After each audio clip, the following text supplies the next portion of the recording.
Siempre hemos hablado del tema de la obesidad, que la obesidad es como una verdadera pandemia, que a nivel mundial es una de las cosas que más nos complica el estado de salud, que más comorbilidades te pudiera dar, ¿no? O sea, que te puede aumentar la probabilidad de que te dé cualquier tipo de enfermedad crónica. ¿Cómo estamos acá en Panamá con el tema de la obesidad? Aquí en Panamá, el MINSA hizo un estudio hace un par de años y el 72% de la población arriba de 18 años está en sobrepeso. Y este 72%, 35% está en obesidad. O Ok, sea que gran parte de nuestra población corre riesgo en la parte metabólica, cardiovascular. claro. No, se sabe que la obesidad es un factor de riesgo para hipertensión, para dislipidemia, para diabetes. Y todo esto son tipos de condiciones que tienen saturado el sistema público. O sea, son condiciones que siempre las personas se quejan de que no hay suficientes medicamentos, pero sí toca ver cómo uno puede ir apoyando a la población para ir manejando este tema, ¿no? de la obesidad. Se ha visto y se sabe, ¿no? que lo ideal es un abordaje multidisciplinario con diferentes especialistas, desde la parte de psicología, la parte de nutrición, la parte médica, la parte endocrina. Pero sí ha habido mucho boom últimamente de estos del GLP-1, ¿no? El Glucagon-like Peptide 1, o el péptido parecido a Glucagon 1, que es el famoso Ozempic, ¿no? El semaglutide. ¿Cómo te ha ido a ti? ¿Cuáles son your thoughts? ¿Cuáles son tus pensamientos en el semaglutide? Al inicio había como que mucho tabú porque hay como mucho shame de que no lo hiciste tú, te ayudó el Ozempic. Ujú. Pero realmente hay pacientes que aún con la actividad física, con la alimentación, les cuesta y es por desbalances hormonales. Por ejemplo, pacientes con PCOS que tratan de dar todo lo que puedan y se les dificulta mucho por la resistencia a la insulina. ¿Qué, Entonces, qué sería PCOS? el PCOS o síndrome de ovario poliquístico. Entonces, estas chicas por desbalances que se da también con la resistencia a la insulina, les cuesta mucho bajar de peso. Claro, la insulina les hace como estar a punto de hibernar y toda esa grasa la van asimilando, la van acumulando en el área visceral, en la cintura y la cadera y les cuesta mucho. Entonces, para personas como estas, se verían beneficiadas con el tema del Ozempic. Dosis pequeñas, dosis regulares. Belleza. El tema de la insulina es importante entenderlo porque siempre pensamos en la insulina como algo bueno porque, oye, es lo que tú le das a los diabéticos para que se le baje el azúcar. Pero importante entender la acción de la insulina, cómo funciona. La insulina básicamente es la encargada de agarrar azúcar y meterlo a donde pueda. Meterlo a las células, meterlo al músculo, meterlo al hígado, meterlo a la grasa. Cuando tenemos resistencia a la insulina, básicamente tenemos mucha insulina todo el tiempo. O sea que nuestro cuerpo va a estar en un modo de almacenaje, un modo de guardar. Y no solo que está en un modo de guardar, sino que la insulina también evita que se utilice otra fuente de energía que no sea glucosa, básicamente. O sea que la grasita que queremos bajar, si tenemos resistencia a la insulina, va a ser muy complicado bajarla. Regresando al tema del Ozempic, el semaglutide, si nos puedes explicar más o menos cómo funciona, cómo es el mecanismo de acción, por qué me quita el hambre, por qué me ayuda a bajar de peso, por qué lo usan para manejar diabetes. Ok, el semaglutide pertenece a los análogos de la GLP-1, el Glucagon-like Peptide 1. Entonces, lo que hace es que enlentece el vaciado gástrico. La persona se va a sentir llena por más tiempo. Esto evita menos picos de azúcar, menos picos de insulina. Y así es como el paciente llega como una pérdida de peso un poco más fácil cuando todo se va regulando nuevamente. Claro. Doctora, si yo empiezo con semaglutide, ¿qué debería esperar? Como la comida se va a ir yendo de a poquito, enlenteciendo el vaciado gástrico, hay que tener cuidado no sobrecargar el intestino. Por eso de repente algunos de los efectos secundarios como náuseas, vómitos, que el paciente esté consciente como de que hasta aquí es suficiente no ir de más. Y que si no tiene hambre, pues perfecto, no pasa nada. En el intestino todavía hay comida, por eso es que no tiene hambre. Para evitar entonces los efectos secundarios. ¿Tú dirías que el semaglutide es peligroso? No es peligroso, bien utilizado, guiado o acompañado de un nutricionista, el médico encargado de las dosis y de repente un entrenador que también te ayude a enfocarte en la parte muscular. O sea, no perder músculo y que la pérdida de peso sea solo en grasa. Claro. ¿Qué pasa con la mayoría de las personas? ¿Cómo se distribuye esa pérdida de peso en la mayoría de las personas? La mayoría de las personas, o con el Ozempic, por ejemplo, puede haber hasta un 22% de pérdida de la masa muscular, si no tenemos como cuidado. Pero la mayor parte del peso se ve en grasas. O sea, como que un 1, 2, 1, 3 en grasa. Claro.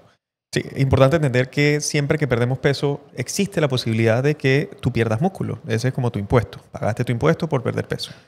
Para poder evitar que perder músculo, lo ideal sería priorizar la ingesta de proteína, sería hacer ejercicio de resistencia. Entonces, importante saber, o sea, estas son las 3 cosas más importantes que tienes que saber si vas a usar semaglutide. 1, prioriza la proteína. Si no vas a tener hambre, prioriza la proteína. Número 2, pesas o ejercicio de resistencias. Y número 3, tienes que revisar tu composición corporal para asegurarnos de que no estamos perdiendo músculo. Quiero hablar ahorita de las personas que pierden mucho músculo y por qué esto es tan malo. Hay algunos estudios que en promedio, o sea, la ventaja es que el semaglutide ya se lanzó para el público, aprobado por la FDA en 2017 para tratar diabetes tipo 2. O sea que ya desde el 2017 hasta acá tenemos mucha data en la población de pacientes que han usado el semaglutide. Lo que se ha visto es que en promedio 50% del peso que pierden es masa muscular. Y esto está fatal. Aceptable hasta 22-25% pudiera ser algo aceptable. Arriba de eso, fatal. ¿Por qué? El músculo es una de las cosas que nosotros más queremos para la longevidad y el músculo es una de las cosas que va a quemar calorías de tu cuerpo. Te va a ayudar a controlar tus niveles de azúcar, tus niveles de insulina.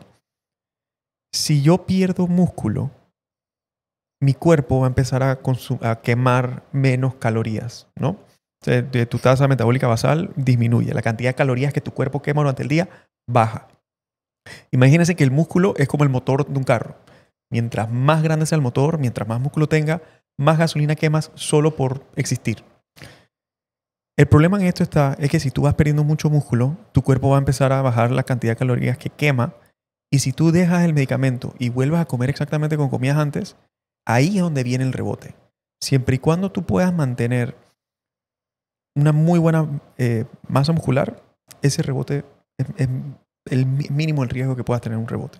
¿Y qué le recomendamos a los pacientes para que puedan mantener esto? ¿Qué es como el top 3 de las cosas importantes? Una de las cosas que a mí me gusta hablar con los pacientes es que vean el semaglutide como una herramienta. No que digan que yo bajé de peso por esto. No, bajaste de peso por ti, por tu esfuerzo, por los cambios y los ajustes que has hecho en tus hábitos alimenticios.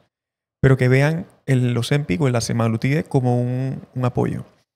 Cosas importantes para mí, las 3 cosas más importantes sería priorizar la proteína, hacer ejercicios de pesas o resistencia y estarte revisando tu composición corporal para asegurarnos que no estés perdiendo músculo. Claro, con el InBody, por ejemplo, con el InBody los pacientes se lo pueden hacer cada 15 días, una vez al mes. Claro. Y acompañado entonces de toda la parte como el abordaje completo, holístico, con la nutricionista, el doctor y de repente un entrenador que les ayude a mantener esa masa muscular. 100%. Aquí lo que queremos es ver cómo podemos también ir ayudando a mejorar la relación con la comida con los pacientes.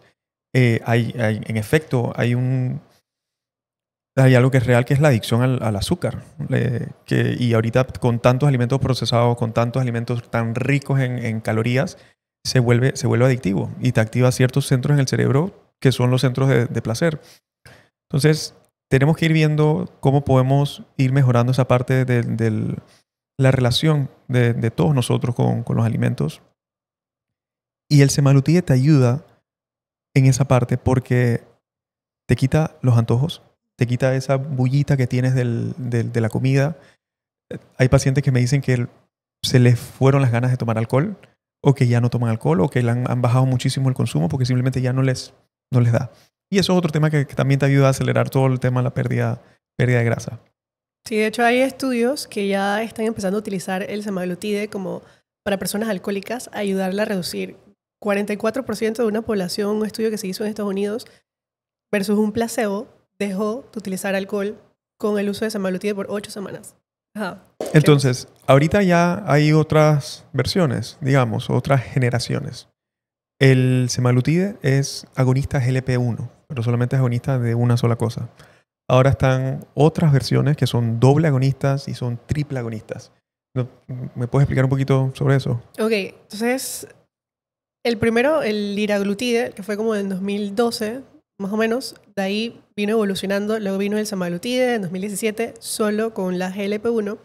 Ahora está tirzepatide, que también está una mezcla del GLP-1, el análogo del glucagon-like peptide 1, y el GIP con el glucagon. Entonces, GIP, Gastric Inhibitor Polypeptide.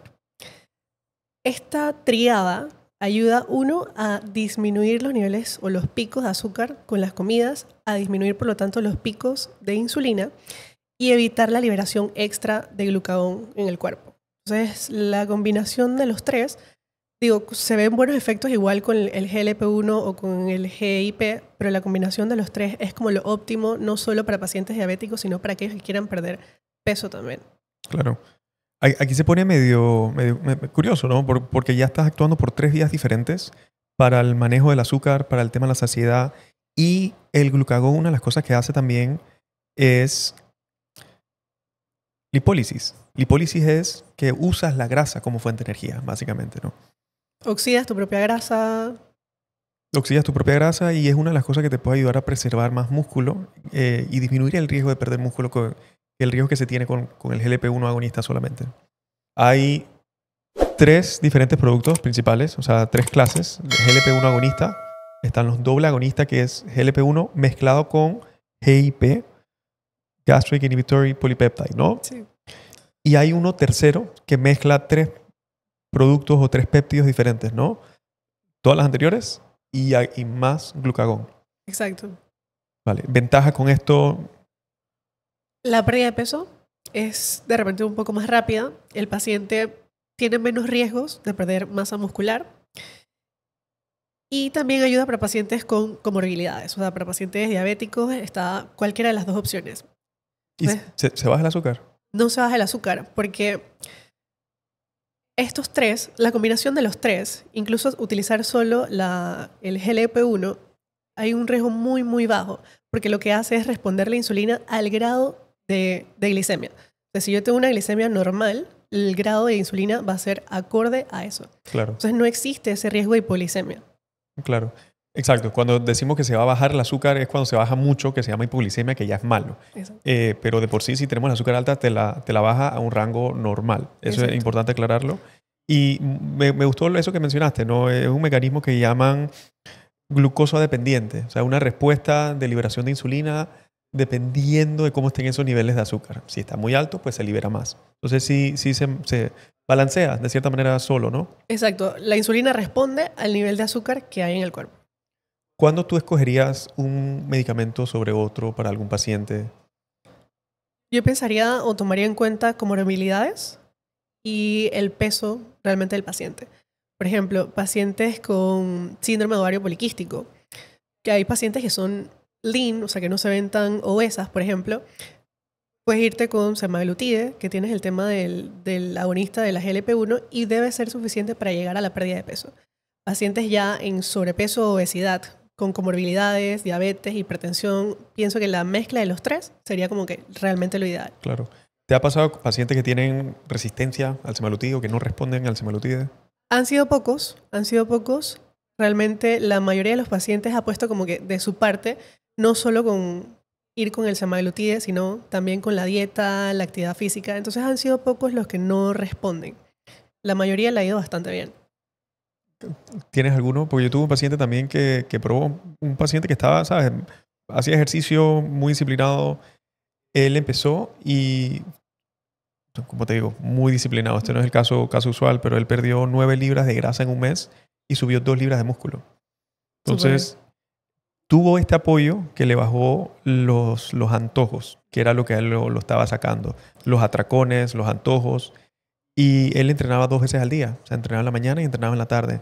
Empezó a quitarse esos atracones por el tema del semaglutide y empezó a ir mejorando esa relación que tiene con los alimentos, ¿no? A ir identificando ciertos detonantes que lo llevaban a esos atracones, ¿no? Pero cambios espectaculares, la verdad que es una herramienta que tenemos que saber cómo manejarla, cómo llevar al paciente y saber escoger a los pacientes. Ya han ido sacando diferentes temas, ¿no? El Ozempic Face, el Ozempic Butt, que es, ¿sabes? La cara del Ozempic, la cara del... Me imagino que acá es ¿Por qué sería? Una pérdida de peso acelerada, acelerada. descontrolada, que al final en la cara tenemos varias estructuras, que es lo que nos da la forma, y el tejido adiposo, la grasa, es una de ellas. Entonces, una pérdida de peso tan aberrante como sin Ozempic puede llegar a eso del Ozempic Claro. face. Claro, y en el rostro y en el cuerpo también tenemos, o sea, la grasa, músculo que te ayuda a dar forma. Y si vamos perdiendo mucho músculo, también en el rostro, en las nalgas, el Ozempic Body y el Ozempic Face. Pero también hay cosas positivas. Lo de los Ozempic Babies. ¿Qué nos puedes decir de eso? No es que el Ozempic mejore la fertilidad per se, o sea, el Ozempic no va a aumentar la fertilidad, pero pacientes, por ejemplo, con síndrome de ovario poliquístico tienden a tener resistencia a la insulina. Entonces, los receptores a la insulina evitan o desmejoran la captación de la fertilidad. Entonces, al disminuir la resistencia a la insulina en pacientes con síndrome de ovario poliquístico, tienes un mayor grado de fertilidad. Entonces, no es el Ozempic como tal que causa embarazos, sino que mejora o da campo abierto para que se dé este tipo de mujeres de fecundación que han tenido problemas anteriormente. Claro. El Ozempic ahorita mismo en Estados Unidos me parece que está aprobado por las aseguradoras. Es la droga más vendida, o sea, que más plata se ha vendido en Estados Unidos. Y obviamente en Estados Unidos se conoce que hay una epidemia de obesidad. ¿Cómo tú ves la situación acá en Panamá? ¿Tú crees que mejoraría algo en salud pública si también, digamos, el Seguro Social ofrece eso entre su cartera de medicamentos? Aquí en Panamá y en la mayoría del mundo realmente son las enfermedades metabólicas las que cuestan mucho a la salud en general. O sea, los hipertensos, las personas diabéticas, hiperlipidemias. Y la mayoría de todas estas enfermedades crónicas podemos abordarlas antes. Actividad física, por ejemplo. Se ha demostrado que el ejercicio es la principal cura o la principal medicina para todas estas enfermedades metabólicas. Entonces pienso que de repente todos, no solo aquí, nos beneficiaríamos mucho de esta educación pre, o sea, antes de que el paciente llegue allá y que cueste mucho a la salud pública en general. Claro. Ir agarrando las cosas temprano antes que se vuelva muy, muy costoso, ¿no? Si yo soy un paciente que quiere o está interesado en usar Ozempic, Mounjaro, Wegovy, a cualquiera de estos, ¿qué debo esperar? ¿Qué debo esperar? O sea, ¿me inyecto yo solo? ¿Es complicado inyectarse? Hay personas que le tenemos miedo a las agujas, no me gusta inyectarme. ¿Cómo tratas eso con los pacientes? Es una aguja mínima, una aguja de insulina que, bueno, al final si le tienes miedo a las agujas, pues no importa el tamaño que sea, no vas a querer. Pero se coloca subcutánea, entonces 3 lugares facilita para colocarla: en la panza, al lado del ombligo, en los muslos y en el brazo donde está como que la grasita. Uh-huh. Ahí va directamente al tejido adiposo, a la grasa, para que sea una absorción más rápida.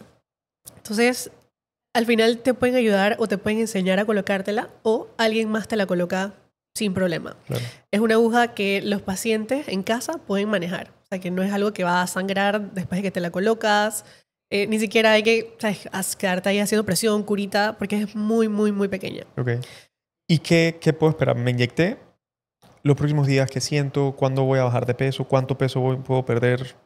En algunos pacientes, el día que se la colocan y al día siguiente es donde pueden de repente experimentar un poquito más de náuseas. Por eso yo siempre le recomiendo a los pacientes que esos 2 días, sobre todo, evitar lo más que puedan de azúcar y las grasas, para evitar este tipo de náuseas o molestias. Uh-huh. Y lo otro es que ser muy consciente de que si ya estoy lleno, perfecto, hasta aquí. O si no tengo hambre, no es necesario ir a comer más. Por el tema de la inyección o el lugar y el sitio de la inyección, no hay problema. Como es mínimamente invasiva la agujita, no pasa nada.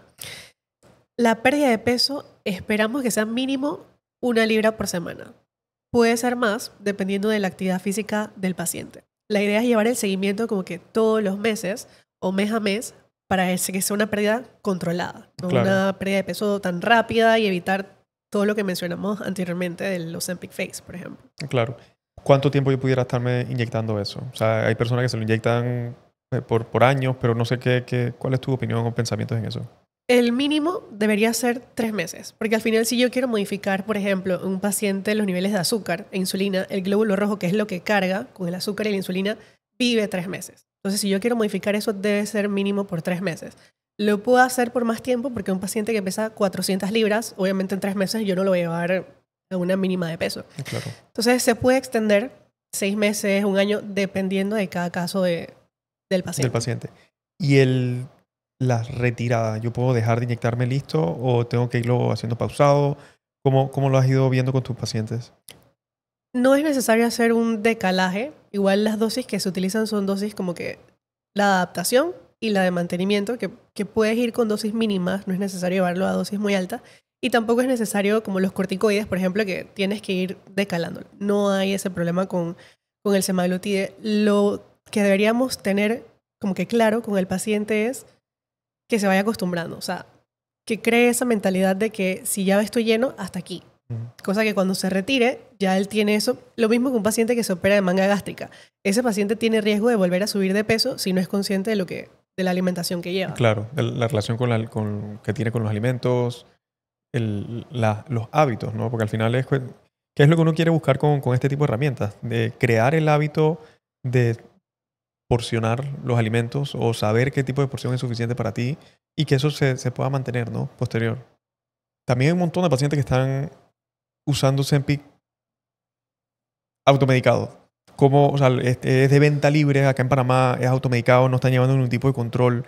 ¿Qué recomendaciones tú les darías no sé, a los pacientes que nos están viendo?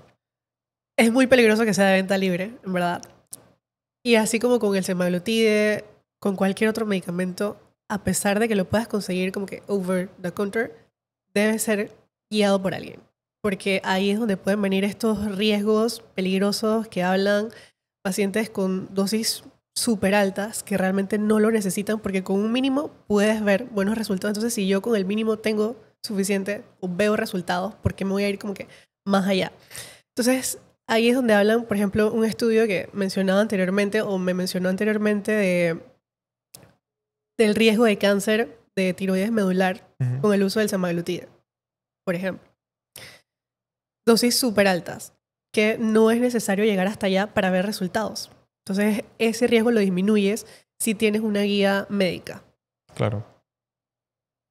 ¿Dónde yo puedo conseguir estas guías médicas? O sea, tradicionalmente, ¿a qué tipo de clínica voy? ¿Qué tipo de doctor puedo hablar para que me orienten en este tema?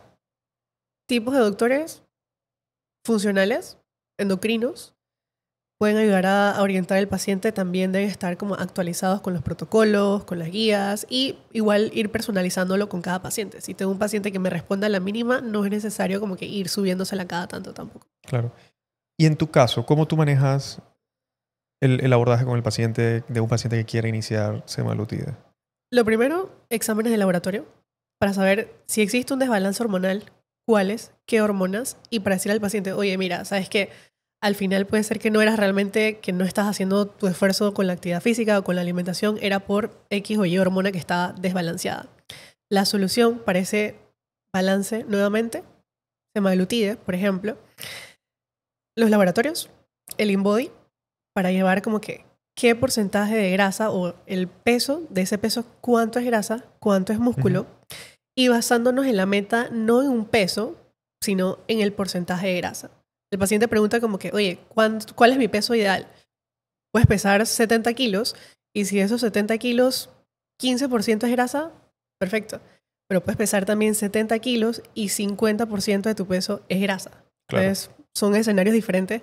Basándonos en el porcentaje de grasa es donde tú llegas realmente a tu peso ideal. Claro. La parte del porcentaje de grasa corporal me parece que es uno de los indicadores más importantes, ¿no? El índice de masa corporal como tal no me dice nada de tu salud ni cómo está compuesto tu cuerpo. Yo salgo en sobrepeso. O sea, yo me hago el índice de masa corporal, yo tengo el índice de masa corporal en 26 punto algo, que ya bajo los parámetros salgo yo en sobrepeso. Pero tengo un porcentaje de grasa corporal de 10%. Entonces, pasa lo mismo con personas que tienen un índice de masa corporal en teoría normal, pero un porcentaje de grasa por 40%. Entonces, esa es la parte que se llama también, bueno, el término skinny fat, o el término médico que es obesidad sarcopénica. Básicamente, tienes tan poquito músculo que el porcentaje de grasa hace que tú ya te categorices como una persona obesa. Semaglutide, Wegovy. Exacto. Hay un montón de marcas diferentes y son diferentes productos. Y hay algunas marcas que es el mismo compuesto, ¿no? Pero por lo menos tenemos del primer agonista o GLP-1 agonista, que es solamente agonista de uno, que es el Ozempic, el semaglutide.